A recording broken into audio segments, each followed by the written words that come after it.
ಆಕಾಶವಾಣಿ ಹಾಸನ. ಆರೋಗ್ಯದ ಉಪಯುಕ್ತ ಸಂಗತಿಗಳನ್ನು ತಿಳಿಸುವ ಕಾರ್ಯಕ್ರಮ ಆದಿಚುಂಚನಗಿರಿ ಆರೋಗ್ಯವಾಣಿ.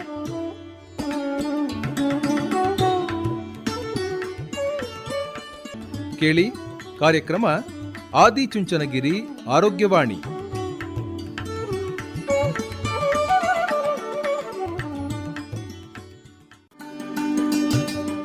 ಕೇಳುಗರಿಗೆಲ್ಲ ನಮಸ್ಕಾರ. ನಿಮಗೆಲ್ಲ ಇಂದಿನ ಆದಿಚುಂಚನಗಿರಿ ಆರೋಗ್ಯವಾಣಿ ಕಾರ್ಯಕ್ರಮಕ್ಕೆ ಸ್ವಾಗತ.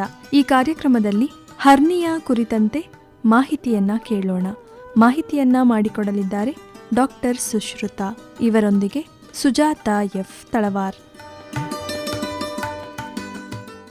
ನಮ್ಮ ಎಲ್ಲ ಪ್ರೀತಿಯ ಕೇಳುಗರಿಗೆ ನಮಸ್ಕಾರ. ಇಂದಿನ ಆದಿಚುಂಚನಗಿರಿ ಆರೋಗ್ಯವಾಣಿ ಕಾರ್ಯಕ್ರಮಕ್ಕೆ ನಿಮ್ಮೆಲ್ಲರಿಗೂ ಸ್ವಾಗತ. ಇವತ್ತಿನ ಕಾರ್ಯಕ್ರಮದಲ್ಲಿ ನಮ್ಮ ಜೊತೆಗಿದ್ದಾರೆ ಡಾಕ್ಟರ್ ಸುಶ್ರುತಾ ಅವರು. ಇವರು ಶಸ್ತ್ರಚಿಕಿತ್ಸಾ ವಿಭಾಗದಲ್ಲಿ ಅಸಿಸ್ಟೆಂಟ್ ಪ್ರೊಫೆಸರ್ ಆಗಿ ಕೆಲಸ ಮಾಡ್ತಾ ಇದ್ದಾರೆ. ಸರ್ ನಮಸ್ಕಾರ. ನಮಸ್ಕಾರ. ಕಾರ್ಯಕ್ರಮಕ್ಕೆ ಸ್ವಾಗತ ತಮಗೆ. ಇವತ್ತಿನ ಕಾರ್ಯಕ್ರಮದಲ್ಲಿ ನಾವು ಹರ್ನಿಯಾ ಕುರಿತಂತೆ ಮಾತಾಡೋಣ. ಹರ್ನಿಯಾ ಅಂದ್ರೆ ಏನು ಸರ್? ಹರ್ನಿಯಾ ಅಂತ ಹೇಳಿದ್ರೆ ಸಾಮಾನ್ಯವಾಗಿ ಹೊಟ್ಟೆ ಹತ್ರ ಒಂದು ಗಂಟಿನ ರೂಪದಲ್ಲಿ ಕಾಣಿಸ್ಕೊಳ್ಳುತ್ತೆ. ಹರ್ನಿಯಾ ಅಂದ್ರೆ ಈಗ ಬೆಳವಣಿಗೆ ಟೈಮ್ನಲ್ಲಿ ಆಗಿರ್ಬೋದು, ಇಲ್ಲ ವಯಸ್ಸು ಹೆಚ್ಚಾದಂತೆ ನಮ್ಮ ಮಸಲ್ಸ್ ಸ್ವಲ್ಪ ವೀಕ್ ಆಗೋದ ಕಾರಣದಿಂದ ಅಲ್ಲೊಂದು ಡಿಫೆಕ್ಟ್ ಕಾಣಿಸ್ಕೊಳ್ಳುತ್ತೆ. ಅದರಿಂದ ಹೊಟ್ಟೆ ಒಳಗಿರೋ ಕರಳಾಗ್ಲಿ ಅಥವಾ ಅದ್ರ ಸುತ್ತಮುತ್ತ ಇರೋ ಒಮೆಂಟಮ್ ಅಂತ ಏನ್ ಹೇಳ್ತೀವಿ, ಬೊಜ್ಜಿನಾಂಶ, ಕರಳಿನ ಪಕ್ಕ ಇರೋ ಬೊಜ್ಜಿನಾಂಶ, ಅದು ಹೊರಗೆ ಗಂಟಿನ ರೂಪದಲ್ಲಿ ಕಾಣಿಸ್ಕೊಳ್ಳೋದಕ್ಕೆ ಹರ್ನಿಯಾ ಅಂತ ಕರಿತೀವಿ. ಯಾವ ವಯಸ್ಸಲ್ಲಿ ಬರ್ಬೋದು ಇದು ಯಾವುದೇ ವಯಸ್ಸಲ್ಲಾದ್ರೂ ಬರ್ಬೋದು, ಬಟ್ ಅತಿ ಹೆಚ್ಚಾಗಿ ಯಂಗರ್ ಏಜ್ ಗ್ರೂಪ್ ಅಂದ್ರೆ ಏನು 30 ವರ್ಷಗಳ ಒಳಗಿನ ಏಜ್ ಗ್ರೂಪ್ ಅಲ್ಲಿ ಬಂದ್ರೆ ಅದನ್ನ ಕಂಜನೈಟಲ್ ಹರ್ನಿಯಾ ಅಂತ ಹೇಳ್ತೀವಿ. ಅಂದ್ರೆ ಅದು ಬೆಳವಣಿಗೆಯಲ್ಲಿ ಸ್ವಲ್ಪ ಏರುಪೇರಾಗಿರೋದ್ರಿಂದ, ಅದು ಪೂರ್ತಿ ಡಿಫೆಕ್ಟ್ ಕ್ಲೋಸ್ ಆಗದಲ್ಲೇ ಇರೋದ್ರಿಂದ ಬರೋದಕ್ಕೆ ಕಂಜನೈಟಲ್ ಹರ್ನಿಯಾ ಅಂತ ಹೇಳ್ತೀವಿ. ಇನ್ನು ಅದು ಬಿಟ್ರೆ ವಯಸ್ಸಾಗಿರೋರಲ್ಲಿ ಅಂದ್ರೆ ಸುಮಾರು 50-60 ವರ್ಷದಿಂದ ಮೇಲ್ಪಟ್ಟವರಲ್ಲಿ ಬರುವಂಥದ್ದು. ಅದು ಸಾಮಾನ್ಯವಾಗಿ ಬರ್ಲಿಕ್ಕೆ ಕಾರಣ ಏನಂತ ಹೇಳಿದ್ರೆ ಮಸಲ್ ವೀಕ್ ಆಗೋದು. ವಯಸ್ಸಾಗ್ತಾ ಆಗ್ತಾ ನಮ್ಮ ಮಸಲ್ಸ್ ಹೇಗೆ ವೀಕ್ ಆಗುತ್ತೆ, ಅದರಿಂದ ಕಾಣಿಸ್ಕೊಳ್ಳೋ ಡಿಫೆಕ್ಟ್ ಇಂದ ಹೊರಗೆ ಬರೋದಕ್ಕೆ ಹರ್ನಿಯಾ ಗಂಟಾಗುತ್ತೆ. ಈಗ ಯಾವ ವಯಸ್ಸಿನವರೆಗಾದ್ರೂ ಬರಬಹುದು, ಹೆಣ್ಣು ಮಕ್ಕಳಿಗೂ ಬರಬಹುದು, ಗಂಡು ಮಕ್ಕಳಿಗೂ ಬರಬಹುದು, ಯಾರಿಗೆ ಬೇಕಾದ್ರೂ ಬರ್ಬೋದು. ಆದ್ರೆ ನಮ್ದು ರಿಸರ್ಚ್ ಆರ್ಟಿಕಲ್ಸ್ ಎಲ್ಲದರಲ್ಲೂ ಗಂಡು ಮಕ್ಕಳಲ್ಲಿ ಸ್ವಲ್ಪ ಸಾಮಾನ್ಯವಾಗಿ ಕಾಣಿಸ್ಕೊಳ್ಳುತ್ತೆ ಹೆಣ್ಮಕ್ಳಿಗಿನ್ನ ಅಂತ ಹೇಳ್ತಾರೆ. ಏನೇನ್ ಕಾರಣಗಳಿರ್ಬೋದು ಸರ್? ಅದ್ ನಾನು ಆಗ್ಲೇ ಹೇಳ್ದಂಗೆ, ಒಂದು ಕಂಜನೈಟಲ್ ಆಗಿರ್ಬೋದು, ಅಂದ್ರೆ ಬೆಳವಣಿಗೆ ಟೈಮ್ ನಲ್ಲಿ ಸ್ವಲ್ಪ ಏನಾದ್ರು ಏರುಪೇರಾಗಿ ಯಾವ್ದಾದ್ರು ಒಂದು ಡಿಫೆಕ್ಟ್ ಇದ್ದು ಅದು ಕ್ಲೋಸ್ ಆಗ್ದಲೆ ಹಂಗೆ ಉಳಿತಂತ ಹೇಳಿದ್ರೆ ಅವಾಗ ಬರೋದಕ್ಕೆ ಕಂಜನೈಟಲ್ ಹರ್ನಿಯಾ ಅಂತ ಹೇಳ್ತೀವಿ. ಮತ್ತು ಇನ್ನೊಂದು, ಯಾರಾದರೂ ಹೊಟ್ಟೆಯ ಆಪರೇಷನ್ ಏನಾದರೂ ಮಾಡಿಸ್ಕೊಂಡಿದ್ರೆ, ಮುಂಚೆ ಈಗ ಅಪೆಂಡಿಸೆಕ್ಟಮಿ ಏನಾದರೂ ಆಗಿದ್ರೆ ಅಪೆಂಡಿಸೈಟಿಸ್ಗೆ, ಇಲ್ಲ ಕರಳಿನಲ್ಲಿ ಅಲ್ಸರ್ ಆಗಿದೆ ಅಂತ ಹೇಳಿ ಅದ್ರ ಕಾರಣಕ್ಕೆ ಏನಾದರೂ ಆಪರೇಷನ್ ಮಾಡಿಸ್ಕೊಂಡಿದ್ರೆ, ಅದು ಯಾವುದೇ ಭಾಗದಲ್ಲಿ ಆಪರೇಷನ್ ಮಾಡಿದ್ರು ಮತ್ತೆ ಅದು 100% ಶಕ್ತಿ ಬರೋದಿಲ್ಲ. ಆ ಜಾಗದ ಚರ್ಮಕ್ಕಾಗ್ಲಿ, ಆ ಜಾಗದ ಮಾಂಸಖಂಡಗಳಾಗ್ಲಿ, ಯಾವುದಕ್ಕಾದ್ರೂ 70% ಮಾತ್ರ ಶಕ್ತಿ ಇರ್ತದೆ ಅದರಲ್ಲಿ. ಸೊ ಈ ತರ ಸ್ವಲ್ಪ ಅದರಲ್ಲಿ ಬಲಹೀನತೆ ಇರೋದ್ರಿಂದ ಮುಂಚೆ ಆಪರೇಷನ್ ಆಗಿದ್ದವರಲ್ಲಿ ಹರ್ನಿಯಾ ಆಗೋ ಚಾನ್ಸಸ್ ಸ್ವಲ್ಪ ಜಾಸ್ತಿ ಇರುತ್ತೆ. ಮತ್ತೆ ಇನ್ನೊಂದು, ಹೊಕ್ಕಳತ್ರ ಆಗೋ ಹರ್ನಿಯಾ, ಅದನ್ನ ನಾವು ಅಂಬಲಿಕಲ್ ಹರ್ನಿಯಾ ಅಂತ ಹೇಳ್ತೀವಿ. ಈ ಮಗು ಇರೋ ಟೈಮಲ್ಲಿ ಅಂದ್ರೆ ಇನ್ನ ಅಮ್ಮನ ಹೊಟ್ಟೆಯಲ್ಲಿ ಇರೋ ಟೈಮ್ನಲ್ಲಿ ಪಾಪುಗೆ ರಕ್ತ ಸಂಚಲನ ಎಲ್ಲ ಆಗೋದು ಹೊಕ್ಕಳಿಂದ ಬರೋ ಆರ್ಟರೀಸ್ ಇಂದ. ಹಾಗಾಗಿ ಮೊದಲೇ ಅಲ್ಲಿ ಒಂದು ಡಿಫೆಕ್ಟ್ ಇರುತ್ತೆ, ಮೊದಲೇ ಅಲ್ಲೊಂದು ಟ್ರ್ಯಾಕ್ಟ್ ಇರುತ್ತೆ. ಸೊ ಮಗು ಹುಟ್ಟೋ ಟೈಮಲ್ಲಿ ಅದು ಕ್ಲೋಸ್ ಆಗಬೇಕು ಸಾಮಾನ್ಯವಾಗಿ. ಸೊ ಈ ಕ್ಲೋಸಿಂಗ್ ಆಫ್ ದ ಟ್ರ್ಯಾಕ್ಟ್ ಅಲ್ಲಿ ಏನಾದರೂ ಸ್ವಲ್ಪ ಹೆಚ್ಚು ಕಮ್ಮಿ ಆಗಿ ಅದು ಹಂಗೆ ಉಳಿದ್ರೆ, ಅದು ಸಣ್ಣದಾಗಿ ಇದ್ರೂ ಕೂಡ ಬೆಳೀತಾ ಬೆಳೀತಾ ಹೊಟ್ಟೆ ಒಳಗಿನ ಪ್ರೆಷರ್ ಜಾಸ್ತಿ ಆದಂಗೆ ಆ ಡಿಫೆಕ್ಟ್ ಕೂಡ ದೊಡ್ಡದಾಗ್ತದೆ. ಸೊ ಅಲ್ಲಿಂದ ಬರೋ ಹರ್ನಿಯಾಗೆ ಅಂಬಲಿಕಲ್ ಹರ್ನಿಯಾ ಅಂತ ಹೇಳ್ತೀವಿ. ಹೀಗೆ ಹಲವಾರು ಕಾರಣಗಳಿಂದ ಹರ್ನಿಯಾ ಗಂಟು ಕಳಿಸ್ಕೊಳ್ಬಹುದು. ಹರ್ನಿಯಾ ಆಗಿದೆ ಅಂತ ಗೊತ್ತಾಗೋದು ಏನಾದ್ರೂ ಒಂದು ಲಕ್ಷಣಗಳು ಕಂಡಾಗ ಮಾತ್ರ ಅಲ್ವಾ? ಏನೇನ್ ಲಕ್ಷಣಗಳಿರುತ್ತೆ?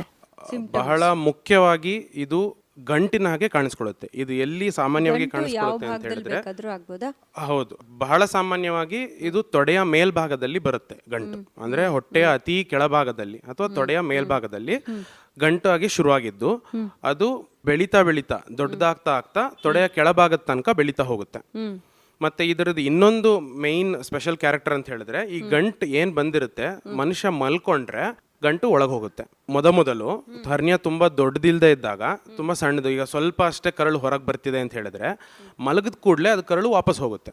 ಯಾವಾಗ ಕರಳು ಬಹಳಷ್ಟು ಕರಳು ಹೊರಗಡೆ ಬರ್ತಿದೆ ಹರ್ನಿಯ ಗಂಟೊಳಗೆ ಬರ್ತಿದೆ ಅವಾಗ ಮಲ್ಕೊಂಡಾಗ ಅಷ್ಟು ಪೂರ್ತಿ ಒಳಗೆ ಹೋಗದೆ ಇರುತ್ತೆ, ಗಂಟು ಹಾಗೆ ಉಳಿಯುತ್ತೆ. ಸೊ ಇದು ಬಹಳ ಮುಖ್ಯವಾಗಿ ಗಮನಿಸಬೇಕಾದಂಥ ಲಕ್ಷಣ ಹರ್ನಿಯದ್ದು. ಮೊದಲು ಯಾವಾಗ ಗಂಟು ಒಳಗೆ ಹೋಗ್ತಿರುತ್ತೆ, ಅದು ಯಾವಾಗ ಒಳಗೆ ಹೋಗ್ದಲೆ ಹಂಗೆ ಉಳಿಯುತ್ತೆ, ಅಥವಾ ಅದನ್ನು ಕೆಲವರು ಏನು ಮಾಡ್ತಾರೆ ಒತ್ತಿಕೊಂಡು ಅದನ್ನು ಮತ್ತೆ ಒಳಗೆ ಹೋಗಿಸ್ಕೊಳ್ಳೋ ಅಂಥವ್ರು ಇರ್ತಾರೆ ಪೇಷಂಟ್ಸ್. ಈಗ ಅದಕ್ಕೆ ನೋವು ಕಾಣಿಸ್ಕೊಳ್ಳುತ್ತೆ, ತುಂಬ ಕರಳು ಹೊಟ್ಟೆ ಒಳಗಿಲ್ದಲೆ ಹರ್ನಿಯ ಗಂಟು ಹೊರಗಡೆ ಬಂದಾಗ ಅದ್ರ ಜೊತೆ ನೋವಾಗುತ್ತೆ ಪೇಷಂಟ್ಸಿಗೆ. ಸೊ ಅವರು ಅದನ್ನು ನೋವು ಕಮ್ಮಿ ಮಾಡ್ಕೊಳ್ಳೋಕ್ಕಂತ ಅದನ್ನು ಪ್ರೆಷರ್ ಕೊಟ್ಟು ಒತ್ಕೊಂಡು ಸ್ವಲ್ಪ ಕಮ್ಮಿ ಮಾಡ್ಕೋತಾರೆ ಗಂಟನ್ನು, ಅವಾಗ ನೋವಿಂದ ಮುಕ್ತರಾಗಿರ್ತಾರೆ. ಸೊ ಈ ಥರ ಲಕ್ಷಣಗಳು ಇದಾವೆ ಅಂತ ಹೇಳಿದ್ರೆ ಅದು ಹರ್ನಿಯ ಗಂಟು ಅಂತ ಭಾವಿಸ್ಬೇಕಾಗುತ್ತೆ. ಇದಿಷ್ಟೇ ಲಕ್ಷಣಗಳು ಗಂಟು ಇರುತ್ತೆ, ಬಹಳ ಮುಖ್ಯವಾಗಿ ಗಂಟು, ಆಮೇಲೆ ತದನಂತರ ಬರೋದು ನೋವು. ಮತ್ತೆ ಇನ್ನೊಂದು ಕರಳೇನಾದ್ರೂ ಹೊರಗೆ ಬಂದಿದ್ದು ಒಳಗೆ ಹೋಗ್ದಲೆ ಅಲ್ಲೇ ಸಿಕ್ಕೊಂತು ಅಂತ ಹೇಳಿದ್ರೆ ಅದರದ್ದು ನಾರ್ಮಲ್ ಫಂಕ್ಷನ್ಸಿಗೆ ಅಫೆಕ್ಟ್ ಆಗುತ್ತೆ. ಆವಾಗ ಪದೇ ಪದೇ ವಾಂತಿ ಆಗೋದು, ಇಲ್ಲ ಅಂತ ಹೇಳಿದ್ರೆ ಹೊಟ್ಟೆ ಊದ್ಕೊಳ್ಳೋದು, ಈ ಥರ ಎಲ್ಲ ಲಕ್ಷಣಗಳು ಕಾಣ್ಬರ್ತವೆ. ಇದು ತುಂಬಾ ವರ್ಷಗಳು ಹರ್ನಿಯಗಳನ್ನ ಎಲ್ಲೂ ವೈದ್ಯರ ಹತ್ರ ತೋರಿಸ್ಕೊಳ್ದಲೆ ಅದಕ್ಕೆ ಟ್ರೀಟ್ಮೆಂಟ್ ತಗೊಳ್ದಲೆ ಹಾಗೆ ನಿರ್ಲಕ್ಷ್ಯ ಮಾಡಿ ಹಾಗೆ ಬಿಟ್ಟಿರೋರಲ್ಲಿ ಕಾಣಿಸ್ಕೊಳ್ಳುವಂಥ ಲಕ್ಷಣಗಳು. ಅದು ಬಿಟ್ಟರೆ ಸಾಮಾನ್ಯವಾಗಿ ಗಂಟು ಹಾಗೂ ನೋವು ಇದೆರಡಷ್ಟೇ ಹರ್ನಿಯಾದ ಲಕ್ಷಣಗಳು. ಏನು ಚಿಕಿತ್ಸೆಗಳಿದೆ ಸರ್ ಇದಕ್ಕೆ? ಅಂದರೆ ಒಂದು ಗಂಟು ಹೊರಗೆ ಬಂದಿರುತ್ತೆ, ಅದನ್ನ ನೀವು ಶಸ್ತ್ರಚಿಕಿತ್ಸೆ ಮೂಲಕನೇ ಹೊರಗೆ ಹಾಕಬೇಕಾ ಅಥವಾ ಹಾಗೇನೋ ಇದಕ್ಕೆ ಚಿಕಿತ್ಸೆ ಇದೆಯಾ? ಹೌದು, ಇದಕ್ಕೆ ಯಾವುದೇ ರೀತಿಯಾದ ಮೆಡಿಸಿನ್ ಇಂದ ಟ್ರೀಟ್ ಮಾಡಕ್ ಆಗಲ್ಲ. ಅಂದ್ರೆ ಯಾವುದೇ ರೀತಿಯಾದ ಮಾತ್ರೆ ಆಗಲಿ, ಯಾವುದೇ ರೀತಿಯಾದ ಇಂಜೆಕ್ಷನ್ ಆಗಿ ಮಧುಮೇಹ ರೋಗ ಇರ್ಬೋದು, ರಕ್ತದೊತ್ತಡ ಇರ್ಬೋದು, ಇದಕ್ಕೆಲ್ಲ ಮಾತ್ರೆ ಇಂಜೆಕ್ಷನ್ ಇಂದನೇ ಟ್ರೀಟ್ಮೆಂಟ್ ಕೊಡ್ಬೋದು ಅಥವಾ ನಿಯಂತ್ರಣದಲ್ಲಿ ಇಡ್ಬೋದು. ಆದ್ರೆ ಹರ್ನಿಯಾ ಬರೋದು ಮಸಲ್ ಅಂದ್ರೆ ಮಾಂಸಖಂಡದಲ್ಲಿ ಇರುವಂತ ಡಿಫೆಕ್ಟ್ ಆಗಿರೋದ್ರಿಂದ ಈ ಡಿಫೆಕ್ಟ್ ಅನ್ನ ಕ್ಲೋಸ್ ಮಾಡ್ಲೇಬೇಕಾಗತ್ತೆ. ಇಲ್ಲ ಅಂತ ಹೇಳಿದ್ರೆ ಮತ್ತೆ ಪದೇ ಪದೇ ಈ ತರ ಹರ್ನಿಯಾ ಗಂಟು ಹೊರಗೆ ಬರ್ತಾನೆ ಇರುತ್ತೆ. ಹಾಗಾಗಿ ಶಸ್ತ್ರಚಿಕಿತ್ಸೆ ಒಂದೇ ಇದಕ್ಕೆ ಟ್ರೀಟ್ಮೆಂಟ್. ಇದನ್ನ ಬಿಟ್ರೆ ಬೇರೆ ಮೆಡಿಸಿನ್ ಅಥವಾ ಮಾತ್ರೆ ಇಂಜೆಕ್ಷನ್ ಇಂದ ಟ್ರೀಟ್ಮೆಂಟ್ ಮಾಡ್ಲಿಕ್ಕೆ ಆಗಲ್ಲ. ಈಗ ಆರಂಭಿಕ ಹಂತದಲ್ಲಿ ಗೊತ್ತಾಗದೇ ಇದ್ರೆ ಯಾವ್ಯಾವ್ದೋ ಕಾರಣದಿಂದ ಏನೋ ಇರಬಹುದು ಅಂತನೋ, ಅಥವಾ ನೀವು ಹೇಳಿದ್ರಿ ಅದು ಕೆಲವು ಸರ್ತಿ ಒಳಗೆ ಹೋಗುತ್ತೆ, ಕೆಲವು ಸರ್ತಿ ಹೊರಗೆ ಬರುತ್ತೆ, ಕೆಲವು ಸರ್ತಿ ನೋವು ಕಾಣಿಸ್ಕೋಬಹುದು, ಕಾಣಿಸ್ಕೊಳ್ಳೋದೇನೋ ಇರಬಹುದು. ಈ ಆರಂಭಿಕ ಹಂತದಲ್ಲಿ ಅದನ್ನ ಮುಂದೂಡಿ ಹಾಗೆ ಬಿಟ್ರೆ ಏನ್ ತೊಂದರೆ ಆಗ್ಬೋದು? ಹಾಗೆ ಬಿಟ್ರೆ ಈಗ ಕರಳು ಹೊಟ್ಟೆ ಒಳಗಿದ್ರಷ್ಟೇ ಮಾತ್ರ ಅದು ಅದರ ಕೆಲಸ ಮಾಡೋದು. ಆ ಹೊಟ್ಟೆ ಒಳಗೆ ಅದರದ್ದು ಆದಂತ ಅದಕ್ಕೆ ಬೇಕಾದಂತ ಒಂದು ವಾತಾವರಣ ಇರ್ತದೆ, ಅದಕ್ಕೆ ಬೇಕಾದಂತ ಒಂದು ಟೆಂಪರೇಚರ್ ಇರುತ್ತೆ. ದೇಹದಿಂದ ಹೊರಗೆ ಬಂದಾಗ ಏನಾಗುತ್ತೆ, ಅದು ಇನ್ನ ಸ್ವಲ್ಪ ಕೂಲರ್ ಎನ್ವೈರ್ಮೆಂಟಿಗೆ ಹೋಗುತ್ತೆ. ಅವಾಗ ಅದರದ್ದು ಫಂಕ್ಷನಿಂಗ್ ಕಮ್ಮಿ ಆಗ್ತಾ ಹೋಗುತ್ತೆ. ಅದ್ರ ಫಂಕ್ಷನಿಂಗ್ ಕಮ್ಮಿ ಆಗ್ತಾ ಹೋದಂಗೆನೆ ಜೀರ್ಣ ಶಕ್ತಿ ಕಮ್ಮಿ ಆಗೋದು, ಇಲ್ಲ ಊಟ ಮಾಡಿದ್ದು ಮುಂದೆ ಹೋಗ್ದಲೇ ಇರೋದು, ಮತ್ತೆ ವಾಪಸ್ ವಾಂತಿ ರೂಪದಲ್ಲಿ ವಾಪಸ್ ಹೊರಗಡೆ ಬರೋದು, ಈ ತರ ಎಲ್ಲ ಆಗುತ್ತೆ. ಮತ್ತೆ ಇನ್ನೊಂದು ಬಹಳ ಮುಖ್ಯವಾಗಿ ಬಹಳಷ್ಟು ಕರಳು ಹೊರಗೆ ಬಂದಾಗ ಅದ್ರ ರಕ್ತ ಸಂಚಲನ ಕಮ್ಮಿ ಆಗ್ತಾ ಹೋಗುತ್ತೆ.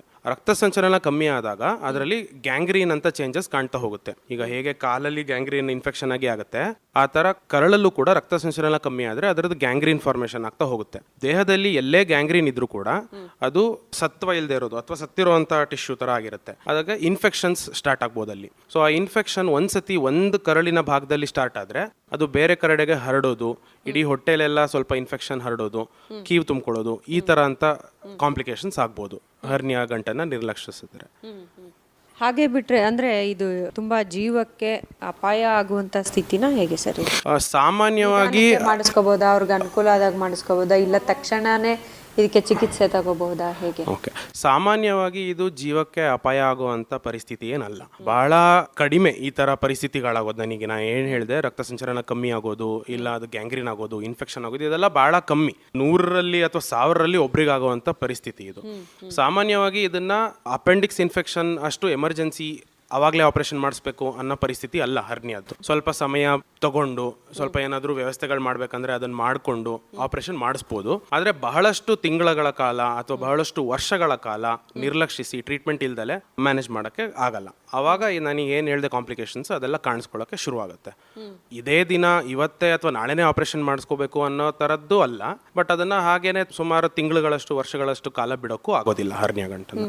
ಆದ್ರೆ ಇದಕ್ಕೆ ಚಿಕಿತ್ಸೆ ತೆಗೆದುಕೊಳ್ಳೇಬೇಕು. ಹೌದು. ಈಗ ಜಾಲತಾಣಗಳು ಮತ್ತೆ ಫೋನು ಎಲ್ಲ ಕೈಯಲ್ಲೇ ಇರೋದ್ರಿಂದ ಇದಕ್ಕೆ ಇದನ್ನ ಕುಡಿದ್ರೆ ಕಡಿಮೆ ಆಗುತ್ತೆ, ಇದನ್ನ ತಿಂದ್ರೆ ಕಡಿಮೆ ಆಗುತ್ತೆ, ಈ ತರ ಎಕ್ಸರ್ಸೈಸ್ ಮಾಡಿದ್ರೆ ಕಡಿಮೆ ಆಗುತ್ತೆ, ಆ ಥರದ್ದು ನೂರಾರು ವಿಡಿಯೋಗಳನ್ನ ನಾವು ಕಾಣ್ತೀವಿ ಸರ್.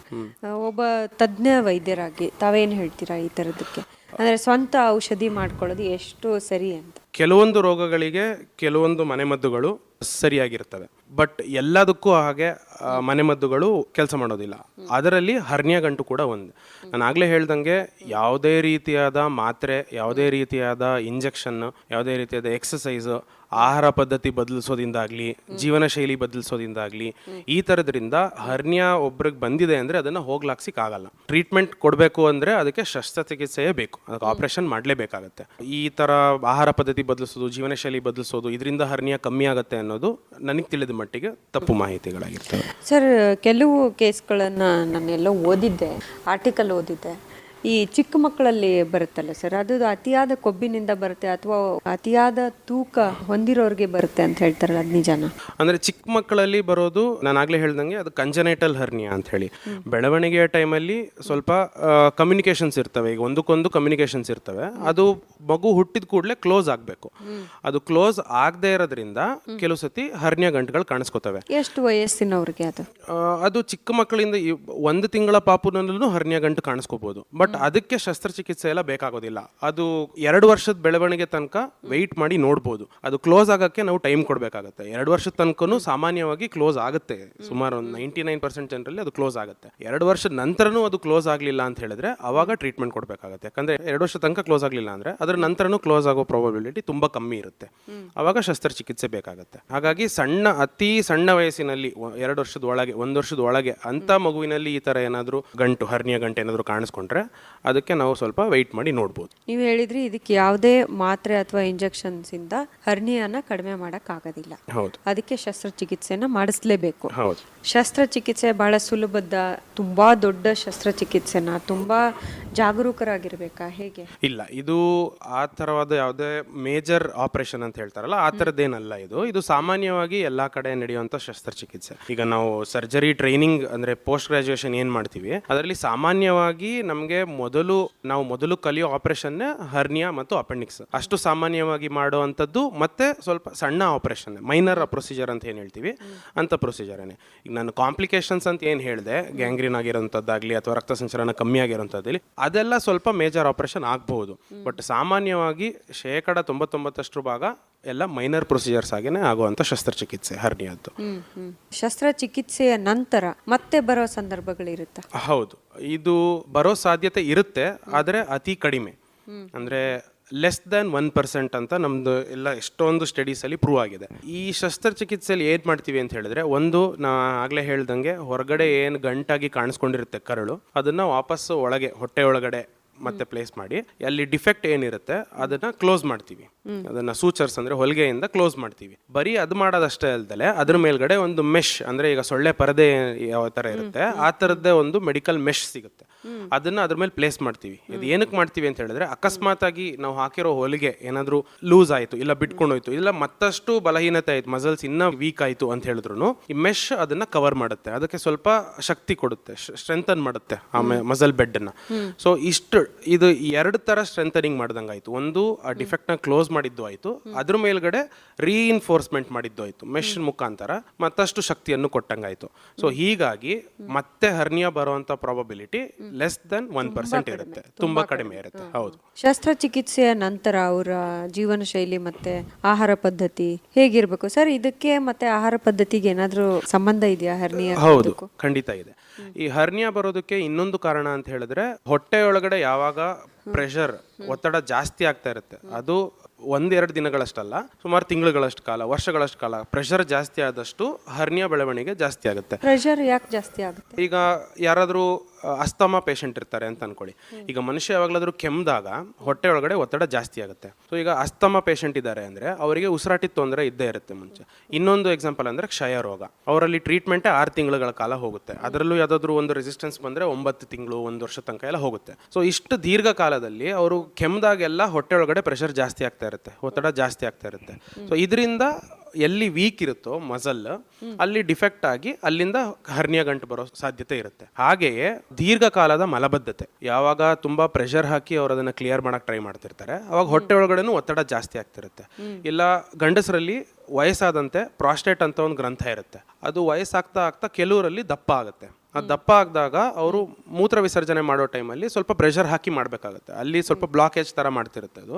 ಸೊ ಈಗ ದೀರ್ಘಕಾಲದಲ್ಲಿ ಮಲಬದ್ಧತೆ ಇದ್ದವರು ಅಥವಾ ಪ್ರಾಸ್ಟೇಟ್ ಗಂಟು ಪೇಷಂಟ್ ಇದ್ದವರು ಜಾಸ್ತಿ ಪ್ರೆಷರ್ ಹಾಕಿ ಕ್ಲಿಯರ್ ಮಾಡೋ ಟೈಮಲ್ಲಿ ಹೊಟ್ಟೆ ಒಳಗಡೆ ಒತ್ತಡ ಜಾಸ್ತಿ ಆಗಿ ಆ ಥರ ಹರ್ನಿಯಾಗ ಬರೋ ಸಾಧ್ಯತೆ ಇರುತ್ತೆ. ಹಾಗಾಗಿ ಆಹಾರ ಪದ್ಧತಿಯಲ್ಲಿ ಏನು ಬದಲಾವಣೆ ಮಾಡ್ಬೇಕಂತ ಹೇಳಿದ್ರೆ, ಈ ಮಲಬದ್ಧತೆಯನ್ನು ಕಮ್ಮಿ ಮಾಡ್ಕೊಳ್ಳೋದಕ್ಕಾಗಿ ಹೈಡ್ರೇಟ್ ಆಗಿರ್ಬೇಕು ಪೇಷಂಟ್. ಯಾವಾಗಲೂ ದಿನದಲ್ಲಿ ಒಂದು 2-3 ಲೀಟರ್ಷ್ಟು ನೀರು ಕುಡಿಬೇಕು. ಸ್ವಲ್ಪ ಹೈ ಫೈಬರ್ ಡಯಟ್ ಅಂತ ಹೇಳ್ತೀವಿ ನಾವು ಯೂಶಲಿ, ಅಂದ್ರೆ ಫೈಬರ್ ಕಂಟೆಂಟ್ ಜಾಸ್ತಿ ಇರುವಂತ ಆಹಾರನ ಸೇವಿಸಬೇಕು. ಸೌತೆಕಾಯಿ ಆಗಿರ್ಬೋದು, ಕ್ಯಾರೆಟ್, ಬೀನ್ಸ್, ತರಕಾರಿ ಇಂಥದನ್ನ ಸೇವಿಸಬೇಕು. ಫೈಬರ್ ಕಂಟೆಂಟ್ ಲೋ ಇರೋಂಥದ್ದನ್ನ ಸ್ವಲ್ಪ ಅವಾಯ್ಡ್ ಮಾಡಬೇಕಾಗುತ್ತೆ ಅಂತ ಹೇಳಿದ್ರೆ, especially non veg items, red meat ಅಥವಾ ವೈಟ್ ಮೀಟ್, ಮೈದಾ ಐಟಮ್ಸ್, ಎಣ್ಣೆಲಿ ಕರ್ದಿರೋಂಥ ಪದಾರ್ಥ ಇಂಥದನ್ನ ಅವಾಯ್ಡ್ ಮಾಡಬೇಕಾಗುತ್ತೆ. ಸೊ ಆಹಾರ ಪದ್ಧತಿಗೂ ಹರ್ನಿಯಾಗೂ ಇರೋ ಕನೆಕ್ಷನ್ ಅಂತ ಹೇಳಿದ್ರೆ, ಯೂಶಲಿ ಈ ತರ ಹೊಟ್ಟೆ ಒಳಗಿನ ಒತ್ತಡ ಕಮ್ಮಿ ಆಗ್ಲಿಕ್ಕೆ ಮಾಡುವಂತ ಚೇಂಜಸ್ಗಳಾಗಿರುತ್ತೆ.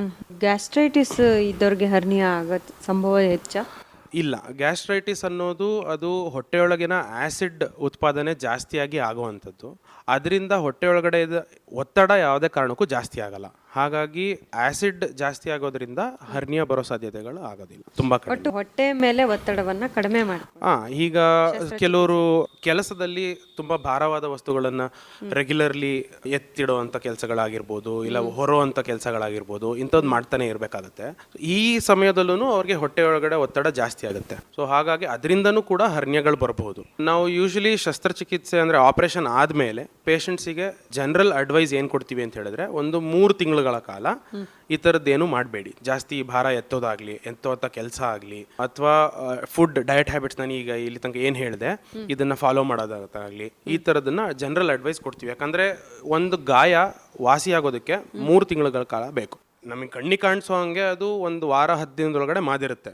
ಆದರೆ ಅದು ಪೂರ್ತಿ ಮತ್ತೆ ನಾನು 70% ಅಷ್ಟು ಶಕ್ತಿ ಪಡಿಬೇಕು ಅಂತ ಹೇಳಿದ್ರೆ ಅದು 3 ತಿಂಗಳಷ್ಟು ಕಾಲ ಬೇಕಾಗುತ್ತೆ. ಅಲ್ಲಿ ತನಕ ಈ ತರ ಪ್ರಿವೆಂಟಿವ್ ಮೆಷರ್ಸ್ ಏನೇನಿರುತ್ತೆ ಅದನ್ನ ಅಳವಡಿಸ್ಕೊಂಡ್ರೆ ಆಪರೇಷನ್ ಆದ್ಮೇಲೆ ಹರ್ನಿಯಾ ಬರುವಂತ ಚಾನ್ಸಸ್ ತೀರಾ ಕಡಿಮೆ ಇರುತ್ತೆ. ಮತ್ತೆ ಅದರಿಂದ ಆಗುವ ಬೇರೆ ಬೇರೆ ಸಮಸ್ಯೆಗಳನ್ನು ಕೂಡ ತಡಿಬಹುದು ಅನ್ಸುತ್ತೆ. ಸರ್, 3 ತಿಂಗಳು ಅವರು ರೆಸ್ಟ್ ಅಂತ ಹೇಳಲ್ಲ, ಅವರು ಜಾಗರೂಕರಾಗಿದ್ದು ಆಮೇಲೆ ಅವರು ದೈಹಿಕ ಚಟುವಟಿಕೆಗಳೆಲ್ಲ ಮಾಡ್ಬೋದು, ಅದರಲ್ಲೇನು ಸಮಸ್ಯೆ ಇಲ್ಲ. ಈಗ ಹಲವಾರು ಪೇಷಂಟ್ಸ್ ಈಗ ಆಪರೇಷನ್ ಮಾಡಿಸ್ಕೊಂಡಿರೋರಲ್ಲಿ ಡೌಟ್ ಏನಿರುತ್ತೆ ಅಂದ್ರೆ, ನಾವು ಗಾಡಿಲಿ ಓಡಾಡ್ಬೋದಾ ಅಥವಾ ಬೆಡ್ ರೆಸ್ಟ್ ಅಲ್ಲಿ ಇರ್ಬೇಕಾ, ಯೋಗ ಮಾಡ್ಬೋದಾ, ಈ ತರದನ್ನೆಲ್ಲ ಮಾಡ್ಬೋದು. ನಾವು ಹೇಳ್ತಿರೋದು ತುಂಬಾ ಸ್ಟ್ರೆನ್ಯೂಯಸ್ ಆಕ್ಟಿವಿಟಿ, ತುಂಬಾ ಭಾರ ಹೇರುವಂಥದ್ದು, ಇಲ್ಲ ಅಂತ ಹೇಳಿದ್ರೆ ಒತ್ತಡ ಜಾಸ್ತಿ ಮಾಡುವಂತ ಕೆಲಸಗಳು, ಇಂಥದ್ದನ್ನ ಅವಾಯ್ಡ್ ಮಾಡ್ಬೇಕಾಗತ್ತೆ ಅಂತ ಹೇಳೋದಷ್ಟೇ. ಬೇರೆ ದೈನಂದಿನ ಕೆಲಸಗಳು, ಓಡಾಟಗಳು ಇದನ್ನೆಲ್ಲ ಮಾಡ್ತಾ ಇರ್ಬೋದು, ಅದರಲ್ಲಿ ಏನು ಸಮಸ್ಯೆ ಆಗೋದಿಲ್ಲ. ಆ ತರದನ್ನ ಮಾಡಬಹುದು. ಹೌದು. ಒಟ್ಟು ಈ ಹರ್ನಿಯಾ ಅದೇ ನೀವು ಹೇಳಿದ ಹಾಗೆ ಒತ್ತಡ ಜಾಸ್ತಿ ಆದಾಗ ಮತ್ತೆ ಇನ್ನೊಂದು 3 ಕಾರಣಗಳನ್ನು ಹೇಳಿದ್ರಿ. ಅದೇ, ಒಂದು ಆಪರೇಷನ್ ಮಾಡಿಸ್ಕೊಂಡವರಲ್ಲಿ ಸ್ವಲ್ಪ ಹರ್ನಿಯಾ ಚಾನ್ಸಸ್ ಇರುತ್ತೆ. ಯಾಕಂದ್ರೆ ಯಾವುದೇ ಆಪರೇಷನ್ ಮಾಡಿದಾಗ್ಲೂ ನಾವು ಮೆಶ್ ಹಾಕೋದಿಲ್ಲ. ಹರ್ನಿಯಾ ಆಪರೇಷನ್ ಮಾಡುವಾಗಷ್ಟೇ ಮೆಶ್ ಹಾಕೋದು. ಸೊ ಬೇರೆ ಆಪರೇಷನ್, ಹೊಟ್ಟೆ ಆಪರೇಷನ್ ಮಾಡಿದಾಗ ಬರೀ ಒಳಗಡೆ ಸೂಚರ್ಸ್ ಹೊಲಿಗೆ ಹಾಕಿರ್ತೀವಿ ಅಷ್ಟೇ, ರೀಇನ್ಫೋರ್ಸ್ಮೆಂಟ್ ಇರಲ್ಲ. ಸೊ ಅದು ಶಕ್ತಿ ಕಡಿಮೆ ಇರೋದ್ರಿಂದ ವಯಸ್ಸಾದಂತೆ ಅಲ್ಲಿ ವೀಕ್ನೆಸ್ ಜಾಸ್ತಿಯಾಗಿ ಅಲ್ಲಿಂದ ಹರ್ನಿಯಾ ಬರ್ಬೋದು. ಇನ್ನೊಂದು ಕಂಜನೈಟಲ್, ಬೆಳವಣಿಗೆಯಲ್ಲಿ ಸ್ವಲ್ಪ ಏರುಪೇರು ಏನಾದ್ರೂ ಆದ್ರೆ ಹರ್ನಿಯಾ. ಇದು ಮುಖ್ಯವಾದ 3 ಕಾರಣಗಳು, 3 ಕ್ಲಾಸಿಫಿಕೇಶನ್ಸ್ ಹರ್ನಿಯಾದಲ್ಲಿ. ಒಂದು ಬೆಳವಣಿಗೆದು, ಒಂದು ವಯಸ್ಸಾದಂತೆ ವೀಕ್ನೆಸ್ ಡೆವಲಪ್ ಆಗುವಂಥದ್ದು, ಇನ್ನೊಂದು ಮುಂಚೆನೆ ಆಪರೇಷನ್ ಆಗಿರುವಂತ ಹೊಟ್ಟೆಯಲ್ಲಿ ವೀಕ್ನೆಸ್ ಕಾಣಿಸ್ಕೊಳ್ಳುವಂಥದ್ದು. ಇದು ಹರ್ನಿಯಾನೇ ಅಂತ ಹೇಗೆ ತಜ್ಞ ವೈದ್ಯರು ಕಂಡು ಹಿಡಿತೀರಾ? ಅಂದ್ರೆ ಬೇರೆ ರಕ್ತ ಪರೀಕ್ಷೆಗಳನ್ನ ಮಾಡಿಸ್ಬೇಕಾ ಅಥವಾ ಸ್ಕ್ಯಾನ್ಗಳು ಮಾಡಿಸ್ಬೇಕಾ, ಹೇಗೆ? ಇದು ತುಂಬಾ ಸುಲಭವಾಗಿ ನಾವು ಗುರುತಿಸುವಂತ ರೋಗ. ಒಂದು, ನಾನು ಹೇಳ್ದಾಗೆ ನಾವು ಪರೀಕ್ಷೆ ಮಾಡೋ ಟೈಮಲ್ಲೇನೆ ಯಾವುದೇ ಸ್ಕ್ಯಾನ್ ಇಲ್ದಲೆ, ಯಾವುದೇ ರಕ್ತ ಪರೀಕ್ಷೆ ಇಲ್ದಲೆ ನಾವು ಗುರುತಿಸ್ಬೋದು ಇದು ಹರ್ನಿಯಾ ಗಂಟೆ ಅನ್ನೋದನ್ನ ಗುರುತಿಸ್ಬೋದು. ಆಗ್ಲೇ ಹೇಳ್ದಂಗೆ ಇಡೀ ದೇಹದಲ್ಲಿ ಇದು ಒಂದೇ ಗಂಟಿಗೆ ಇರುವಂತ ಗುಣ ಒಳಗೆ ಹೋಗೋದು, ಮತ್ತೆ ಯಾವಾಗಲಾದ್ರೂ ಕೆಮ್ಮಿದ್ರೆ ಅಥವಾ ಏನಾದ್ರೂ ಒತ್ತಡ ಜಾಸ್ತಿ ಆದ್ರೆ ಹೊರಗೆ ಬರೋದು. ಹರ್ನಿಯಾ ಅನ್ನೋ ಗಂಟಿಗಷ್ಟೇ ಇರುವಂತ ಲಕ್ಷಣ ಇದು. ಸೊ ಇದನ್ನ ನಾವೇನಾದ್ರೂ ಪರೀಕ್ಷೆ ಮಾಡ್ತಾ ಏನಾದ್ರು ಇದು ಇದೆ ಅಂತ ಗೊತ್ತಾದ್ರೆ ಅವಾಗ ಯಾವುದೇ ರೀತಿಯಾದ ಸ್ಕ್ಯಾನ್ ಬೇಕಾಗಲ್ಲ, ಯಾವುದೇ ರೀತಿಯಾದ ರಕ್ತ ಪರೀಕ್ಷೆಯಿಂದನೂ ಅವಶ್ಯಕತೆನೂ ಬೇಕಾಗಲ್ಲ, ಹಾಗೇನೆ ಪರೀಕ್ಷೆ ಮಾಡ್ಬೋದು. ಸರ್, ಇದೆಲ್ಲ ನಾನ್ ಕ್ಯಾನ್ಸರಿಯಸ್? ಹೌದು, ಇದು ಕ್ಯಾನ್ಸರ್ಗೆ ಸಂಬಂಧಪಟ್ಟಿದ್ದು ಯಾವುದು ಗಡ್ಡೆ ಅಲ್ಲ ಇದು ಹರ್ನಿಯಾ ಅನ್ನೋದು. ಇದು ಸಾಮಾನ್ಯವಾಗಿರುವಂತ ಹೊಟ್ಟೆ ಒಳಗಡೆ ಇರುವಂತ ಗ್ರಂಥಗಳೇ ಹೊರಗೆ ಬರೋದನ್ನ ಹರ್ನಿಯಾ ಅಂತ ಕರಿತೀವಿ. ಯಾವುದೇ ರೀತಿಯಾದ ಕ್ಯಾನ್ಸರ್ಗೂ ಸಂಬಂಧವಿಲ್ಲ ಇದು ಹರ್ನಿಯಾ ಅನ್ನೋದು. ಸರ್, ಈಗ ಶಸ್ತ್ರಚಿಕಿತ್ಸೆನೇ ಮಾಡಬೇಕು ಅಂತ ಹೇಳಿದ್ರಿ ಅಲ್ಲ? ಹೌದು. ಹೇಗೆ? ಇದು ತುಂಬಾ ದೊಡ್ಡ ಇದು ಶಸ್ತ್ರಚಿಕಿತ್ಸೆಯಲ್ಲಿ ಇದಕ್ಕೆ 2 ತರ ಟ್ರೀಟ್ಮೆಂಟ್ ಇದೆ. ಒಂದು ಓಪನ್ ಸರ್ಜರೀಸ್ ಅಂತ ಹೇಳಿ, ಇನ್ನೊಂದು ಲ್ಯಾಪ್ರೋಸ್ಕೋಪಿಕ್ ಅಂತ ಹೇಳಿ. ಈಗ ಓಪನ್ ಸರ್ಜರೀಸ್ ಅಂದ್ರೆ ಸಹಜವಾಗಿ ಮೇಲ್ಗಡೆ ಸ್ವಲ್ಪ ಓಪನ್ ಮಾಡಿ ಹರ್ನಿಯಾ ಗಂಟೆನ ಒಳಗೆ ಹಾಕಿ ಕ್ಲೋಸ್ ಮಾಡಿ ಮೆಶ್ ಹಾಕುವಂಥದ್ದು. ಇದು ಸ್ವಲ್ಪ ಹೊಲಿಗೆಗಳು ಜಾಸ್ತಿ ಬೀಳ್ತವೆ, ಗುರುತು ಸ್ವಲ್ಪ ದೊಡ್ಡದಾಗಿ ಕಾಣುತ್ತೆ, ಮತ್ತೆ ಗಾಯ ದೊಡ್ಡದಿದ್ದಷ್ಟು ನೋವು ಜಾಸ್ತಿ ಇರುತ್ತೆ, ವಾಪಸ್ ವಾಸಿಯಾಗೋಕ್ಕೂ ಸ್ವಲ್ಪ ಟೈಮ್ ತಗೊಳುತ್ತೆ. ಹೀಗಾಗಿ ಓಪನ್ ಆಪರೇಷನ್ಸ್ ಇವಾಗ ಕಡಿಮೆ ಆಗ್ತಾ ಬರ್ತಿದ್ದಾವೆ ಹರ್ನಿಯಾಗೆ. ಎಷ್ಟೊಂದು ಜನ ಸಾಮಾನ್ಯವಾಗಿ ಲ್ಯಾಪ್ರೋಸ್ಕೋಪಿಕ್ ಆಪರೇಷನ್ ಮಾಡಿಸ್ಕೊತಾ ಇದ್ದಾರೆ. ಲ್ಯಾಪ್ರೋಸ್ಕೋಪಿಕ್ ಅಂದ್ರೆ ಸಾಮಾನ್ಯ ಭಾಷೆಯಲ್ಲಿ ಕ್ಯಾಮ್ರಾ ಆಪರೇಷನ್ ಅಂತ ಏನ್ ಹೇಳ್ತಾರೆ, ಪಿನ್ ಹೋಲ್ ಸರ್ಜರೀಸ್. ಜಸ್ಟ್ ಒಂದು ಹೊಲಿಗೆ ಹಾಕೋಷ್ಟು ಜಾಗದಲ್ಲಿ ಕ್ಯಾಮ್ರಾ ಒಳಗಡೆಯಿಂದ ನೋಡ್ಕೊಂಡು ಅದು ಆಪರೇಷನ್ ಮಾಡುವಂಥದ್ದು. ಇದರ ಅಡ್ವಾಂಟೇಜಸ್ ಏನಿರ್ತವೆ ಅಂತ ಹೇಳಿದ್ರೆ ರಿಕವರಿ ತುಂಬಾ ಬೇಗ ಇರುತ್ತೆ. ಈಗ ಓಪನ್ ಆಪರೇಷನ್ ಮಾಡಿಸ್ಕೊಂಡವರು ಸ್ವಲ್ಪ ಒಂದು ವಾರ ಆದ್ರೂ ಕೂಡ ಸ್ವಲ್ಪ ನೋವು ಇರುತ್ತೆ ಓಡಾಡುವಾಗ. ಇಲ್ಲ ಅಂತ ಹೇಳಿದ್ರೆ ಹೊಲಿಗೆಗಳು ಒಂದು ವಾರ ಆದ್ಮೇಲೆ ತೆಗಿಯಕ್ಕೆ ಮತ್ತೆ ಹೋಗ್ಬೇಕು, ಈ ತರ ಎಲ್ಲ ತೊಂದರೆಗಳಿರ್ತವೆ. ಲ್ಯಾಪ್ರೋಸ್ಕೋಪಿಕ್ ಅಲ್ಲಿ ರಿಕವರಿ ತುಂಬಾ ಫಾಸ್ಟ್ ಆಗಿರುತ್ತೆ. ಅಂದ್ರೆ ಮಾರನೇ ದಿನನೇ ಪೇಷಂಟ್ ಎದ್ದು ಓಡಾಡ್ಬೋದು, ಊಟ ಅಥವಾ ಆಹಾರ ಸೇವನೆ ಎಲ್ಲ ಮಾಡ್ಬೋದು. ಹೀಗೆಲ್ಲ ಅಡ್ವಾಂಟೇಜಸ್ ಲ್ಯಾಪ್ರೋಸ್ಕೋಪಿಕ್ ಸರ್ಜರೀಸ್ ಅಲ್ಲಿ ಇರುತ್ತೆ. ಹೇಗೆ ಸರ್ ಇದು ತುಂಬಾ ಎಕ್ಸ್ಪೆನ್ಸಿವ್, ಹೇಗೆ ಆರ್ಥಿಕವಾಗಿ ಒಬ್ಬ ವ್ಯಕ್ತಿಗೆ ಹೊರೆ ಆಗುವಂತ ಶಸ್ತ್ರಚಿಕಿತ್ಸೆನ ಹೇಗೆ? ನಾನು ಆಗ್ಲೇ ಹೇಳ್ದಂಗೆ ಇದು ಬಹಳ ಸಾಮಾನ್ಯವಾಗಿ ನಡೆಯುವಂತ ಶಸ್ತ್ರಚಿಕಿತ್ಸೆ. ನೀವು ಯಾವುದೇ ಹಾಸ್ಪಿಟಲ್, ಈಗ ಯಾವುದೇ ತಾಲೂಕ್ ಹಾಸ್ಪಿಟಲ್ ಆಗಿರ್ಲಿ, ಯಾವುದೇ PHC ನಲ್ಲೂ ಕೂಡ ಈಗ ಹರ್ನಿಯಾ ಆಪರೇಷನ್ ಮಾಡೋರು ಬಹಳಷ್ಟು ಜನ ಇದ್ದಾರೆ. ಹೋಬಳಿ ಲೆವೆಲ್ ಅಲ್ಲೂ ಹರ್ನಿಯಾ ಆಪರೇಷನ್ಸ್ ಮಾಡುವಂತ ಸರ್ಜನ್ಸ್ ಇದ್ದಾರೆ ಈಗಲೂ ಕೂಡ. ಸೊ ಹೀಗಿರುವಾಗ ಇಷ್ಟು ಸಾಮಾನ್ಯವಾಗಿ ಇಷ್ಟು ಎಲ್ಲಾ ಕಡೆ ಆಗುವಂತ ಆಪರೇಷನ್ ಆಗಿರೋದ್ರಿಂದ ಇದು ಆರ್ಥಿಕವಾಗಿ ಅಷ್ಟು ಒತ್ತಡ ಬೀರೋದಿಲ್ಲ ರೋಗಿ ಆಗ್ಲಿ ಅಥವಾ ರೋಗಿಯ ಸಂಬಂಧಿಕ ಅವ್ರ ಫ್ಯಾಮಿಲಿ ಕುಟುಂಬದವರಿಗಾಗ್ಲಿ. ಆರ್ಥಿಕವಾಗಿ ಅಷ್ಟು ಒತ್ತಡ ಬೀಳುವಂತ ಸರ್ಜರಿ ಅಲ್ಲ, ಶಸ್ತ್ರಚಿಕಿತ್ಸೆ ಅಲ್ಲ ಇದು.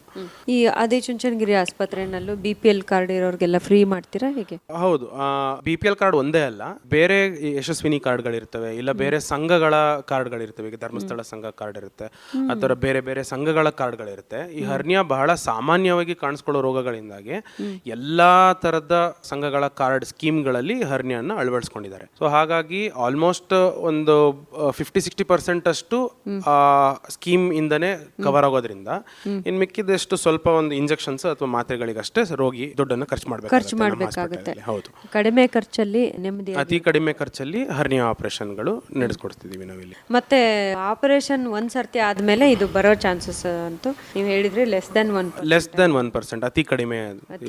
ಆಪರೇಷನ್ ಕರೆಕ್ಟ್ ಆಗಿ ಆಗಿದೆ, ಪೇಷಂಟ್ ನಾವು ಹೇಳೋ ಮಾಹಿತಿಗಳನ್ನ ಅಡ್ವೈಸ್ಗಳನ್ನೆಲ್ಲ ಕರೆಕ್ಟ್ ಆಗಿ ಫಾಲೋ ಮಾಡಿದ್ದಾರೆ ಅಂತ ಹೇಳಿದ್ರೆ ವಾಪಸ್ ಅದೇ ಜಾಗದಲ್ಲಿ ಹರ್ನಿಯಾ ಆಗುವಂತ ಪರಿಸ್ಥಿತಿಗಳು ಬಹಳ ಕಡಿಮೆ. ಬೇರೆ ಜಾಗದಲ್ಲಿ ಆಗಬಹುದು, ಬಟ್ ಆಪರೇಷನ್ ಮಾಡಿಸ್ಕೊಂಡಿದ್ದ ಜಾಗದಲ್ಲಿ ಆಗುವಂಥದ್ದು ಲೆಸ್ ದನ್ 1% ಇರ್ತದೆ. ಸರ್, ಇದೇನು ವಂಶವಾಹಿ ಮೂಲಕ ಏನಾರು ಬರಬಹುದಾ? ಈಗ ತಂದೆಗೆ ಹರ್ನಿಯಾ ಇದ್ರೆ ಮಕ್ಕಳಿಗೂ ಹಾಗೆ? ಕೆಲವು ಆನುವಂಶಿಕವಾಗಿ ಬರುವಂತ ರೋಗಗಳು ಅಂದ್ರೆ ಕೊಲಾಜಿನ್ ವ್ಯಾಸ್ಕ್ಯುಲರ್ ಡಿಸೀಸಸ್ ಅಂತ ಹೇಳ್ತೀವಿ. ಇದು ಆನುವಂಶಿಕವಾಗಿ ಬರುವಂತದ್ದು. ಇದರಲ್ಲಿ ಏನಾಗ್ತದೆ ಅಂತ ಹೇಳಿದ್ರೆ ಹುಟ್ಟಿನಿಂದಲೇ ದೇಹದ ಎಲ್ಲಾ ಭಾಗದಲ್ಲೂ ಮಾಂಸಗಳು ವೀಕ್ ಆಗಿರ್ತವೆ. ಇದರಿಂದ ಹರ್ನಿಯಾಗಳು ಬರ್ಬೋದು, ಆದರೆ ಇದು ಬಹಳ ರೇರ್. ಈ ಕೊಲಾಜಿನ್ ವ್ಯಾಸ್ಕ್ಯುಲರ್ ಡಿಸೀಸಸ್ ಅಂತ ರೋಗನೇ ತುಂಬಾ ರೇರ್ ಆಗಿ ಬರುವಂಥದ್ದು. ಅದರಲ್ಲಿ ಮತ್ತೆ ಹರ್ನಿಯಾ ಕಾಣಿಸ್ಕೊಳ್ಳುವಂಥದ್ದು ಬಹಳ ರೇರ್. ಹಾಗಾಗಿ ಹರ್ನಿಯಾ ಅಂತದ್ದು ಆನುವಂಶಿಕವಾಗಿ ಬರುವಂತ ರೋಗ ಅಲ್ಲ, ಜನರಲಿ ಸ್ಪೀಕಿಂಗ್. ಇದು ನಾನು ಆಗ್ಲೇ ಹೇಳ್ದಂಗೆ ಒತ್ತಡಗಳು ಜಾಸ್ತಿ ಆದಂಗೆ ಬರುವಂತ ರೋಗ. ಇದು ವಯಸ್ಸಾಗುವಂಗೆ ಒತ್ತಡಗಳು ಜಾಸ್ತಿ ಆದಂಗೆ ಬರುವಂತ ರೋಗ. ಅಲ್ಲ ಸರ್, ಈಗ ನಮ್ಮ ಸಮಾಜದಲ್ಲಿ ಗಂಡು ಮಕ್ಕಳು ಗಟ್ಟಿ ಮುಟ್ಟಾಗಿರ್ತಾರೆ ದೈಹಿಕವಾಗಿ ಅಂತೆಲ್ಲ ಹೇಳ್ತೀವಲ್ಲ, ಆದರೆ ನೀವು ಹೇಳಿದ್ರಿ ಮಾಂಸಖಂಡಗಳ ದೌರ್ಬಲ್ಯದಿಂದ ಬರುವಂತದ್ದು ಇದು ಅಂತ. ಅದು ಯಾಕೆ ಗಂಡಸರಿಗೆ ಬರಬೇಕು ಹೆಚ್ಚಾಗಿ? ನಾನು ಅವಾಗಲೇ ಏನು ಹೇಳಿದೆ, ಬೆಳವಣಿಗೆಯಲ್ಲಿ ಸ್ವಲ್ಪ ಏರುಪೇರಾದ್ರೂ ಹರ್ನಿಯಾ ಬರ್ಬೋದು ಅಂತ. ಗಂಡಸರಲ್ಲಿ ಈ ತರ ಕಮ್ಯುನಿಕೇಶನ್ ಜಾಸ್ತಿ ಇರುತ್ತೆ ಹೆಂಗಸರಿಗಿನ್ನ. ಗಂಡಸರ ಬೆಳವಣಿಗೆಯಲ್ಲಿ ನಾವು ಟೆಸ್ಟಿಸ್ ಅಂತ ಏನ್ ಹೇಳ್ತೀವಿ, ಅದು ಮೊದಲು ಹೊಟ್ಟೆ ಒಳಗಡೆ ಇರುತ್ತೆ. ಅದು ಮಗು ಹುಟ್ಟೋ ಅಷ್ಟೊತ್ತಿಗೆ ಅದು ಹೊರಗಡೆ ಬರೋದಕ್ಕೆ, ಹೊಟ್ಟೆಯಿಂದ ಹೊರಗಡೆ ಬರೋದಕ್ಕೆ ಒಂದು ಟ್ರ್ಯಾಕ್ಟ್ ಫಾರ್ಮ್ ಆಗಿರುತ್ತೆ. ಅದು ಹೆಂಗಸರಲ್ಲಿ ಆಗಿರೋದಿಲ್ಲ. ಸೊ ಈ ಟ್ರ್ಯಾಕ್ಟ್ ಕ್ಲೋಸ್ ಆಗ್ದಲೇ ಇದ್ದಾಗ ಹರ್ನಿಯಾ ಗಂಟು ಅದೇ ಟ್ರ್ಯಾಕ್ಟ್ ಮುಖಾಂತರ ಬರುತ್ತೆ ಹೊರಗಡೆ. ಹಾಗಾಗಿ ಮುಂಚಿತವಾಗಿಯೇ ಈ ಟ್ರ್ಯಾಕ್ಟ್ ಗಂಡಸರಲ್ಲಿ ಅಷ್ಟೇ ಸೀಮಿತವಾಗಿ ಬರೋದ್ರಿಂದ ಗಂಡಸರಲ್ಲಿ ಹರ್ನಿಯಾ ಬರುವಂತ ಚಾನ್ಸಸ್ ಜಾಸ್ತಿ ಇರುತ್ತೆ. ಮಸಲ್ ವೀಕ್ನೆಸ್ ಇಂದ ಬರುವಂತ ಹರ್ನಿಯಾ, ಈಗ ಅದರ ಪ್ರಬಲತೆ ಕಮ್ಮಿಯಾಗಿ ಬರುವಂತ ಹರ್ನಿಯಾ, ಅದು ಗಂಡಸರ ಹೆಂಗಸರಲ್ಲಿ ಇಬ್ಬರಲ್ಲೂ, ಈಗ 60 ವರ್ಷದ ಮೇಲ್ಪಟ್ಟನವ್ರಿಗೆ ಇಬ್ಬರಲ್ಲೂ ಬರ್ಬೋದು. ಆದ್ರೆ ಈ ಎಳೆ ವಯಸ್ಸಿನಲ್ಲಿ 30ರೊಳಗೆ 25 ವರ್ಷದೊಳಗೆ 20 ವರ್ಷದೊಳಗಡೆ ರೋಗಿಗಳಲ್ಲಿ ಹರ್ನಿಯಾ ಬಂತಂತ ಹೇಳಿದ್ರೆ ಅದು ಗಂಡಸರಲ್ಲೇ ಜಾಸ್ತಿ ಬರುತ್ತೆ. ಅದಕ್ಕೆ ಮುಖ್ಯ ಕಾರಣ ಈ ಮುಂಚಿತವಾಗ್ಲೇ ಇರುವಂತ ಟ್ರ್ಯಾಕ್ಟ್, ಹೊಟ್ಟೆಯೊಳಗಿಂದ ಹೊರಗಡೆಗೆ ಬರುವಂತ ಟ್ರ್ಯಾಕ್ಟ್ ಅದು ಕ್ಲೋಸ್ ಆಗದೆ ಇರೋ ಕಾರಣ ಅದರಿಂದ ಅಲ್ಲಿಂದ ಕರಳುಗಳು ಕೂಡ ಹೊರಗಡೆ ಬಂದು ಹರ್ನಿಯಾ ಗಂಟಾಗಬಹುದು. ತುಂಬಾ ಧನ್ಯವಾದಗಳು ಸರ್. ಇದುವರೆಗೆ ಹರ್ನಿಯಾ ಅಂದ್ರೆ ಒಂದು ಏನೋ ಆತಂಕ ಇತ್ತು, ಅಂದ್ರೆ ಏನಿರ್ಬಹುದು, ಅದು ಹೆಂಗೆ ಹೊರಗೆ ಬರುತ್ತೆ, ಕಾರಣಗಳು ಏನೇನೆಲ್ಲ ಇರಬಹುದು, ಮತ್ತೆ ಅದು ವಂಶವಾಹಿ ಮೂಲಕ ಎಲ್ಲರಿಗೂ ಬರುತ್ತಾ, ಮುಂದಿನ ಜನಾಂಗಕ್ಕೂ ಬರುತ್ತಾ, ಆ ಥರದ್ದು ಎಲ್ಲ ಪ್ರಶ್ನೆಗಳಿಗೆ ಉತ್ತರ ಕೊಟ್ಟಿದ್ದೀರಾ. ಧನ್ಯವಾದಗಳು ನಿಮಗೆ. ನನಗೂ ಮಾತಾಡಲಿಕ್ಕೆ ಅವಕಾಶ ಮಾಡಿಕೊಟ್ಟಂತ ಆಕಾಶವಾಣಿಗೆ ಧನ್ಯವಾದಗಳು. ಇದುವರೆಗೆ ಹರ್ನಿಯಾವನ್ನು ಕುರಿತು ಮಾಹಿತಿ ಮಾಡಿಕೊಟ್ಟವರು ಡಾಕ್ಟರ್ ಸುಶ್ರುತಾ. ಇವರೊಂದಿಗೆ ಸುಜಾತಾ ಎಫ್ ತಳವಾರ್.